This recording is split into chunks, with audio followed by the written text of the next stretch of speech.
અને સાધુ સંતોની ઉપસ્થિતિની અંદર અને જે પ્રજાને કેવી સુવિધા દેવી એના માટે જે અમારા પ્રશ્નો હતા એ આજે કલેક્ટરશ્રીને અમે રજૂ કર્યા છે એ પ્રશ્નો, અને કલેક્ટરશ્રીએ અમને બાંયધરી દીધી છે કે જે આપના પ્રશ્નો છે એ 110% બધા પ્રશ્નો આપના હલ કરવામાં આવશે.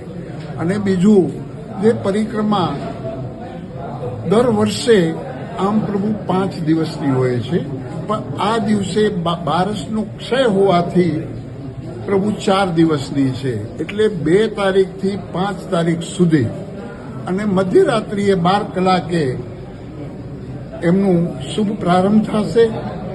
અને બીજું કે હરેક પરિક્રમાવાસીઓને હું નમ્ર સાધુ તરીકે અપીલ કરું છું કે વન વિભાગને કોઈ નુકસાન ન થાય, વન પ્રાણીઓને કોઈ નુકસાન ન થાય, અને ખાસ પ્રભુ હાઈકોર્ટના સુઝાવના હિસાબે પ્લાસ્ટિક ઉપર પ્રતિબંધ છે, તો કોઈ પણ યાત્રાળુઓને, પરિક્રમાવાસીઓને પ્લાસ્ટિક જંગલમાં ન લઈ આવવું.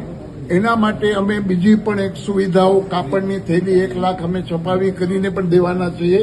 નમ્ર મુનિ મહારાજે કીધું છે મને, એ 1 લાખ કાપડની થેલી પણ અમે દેશું. અને આજે જે કલેક્ટર સાહેબના અધ્યક્ષ સ્થાને જે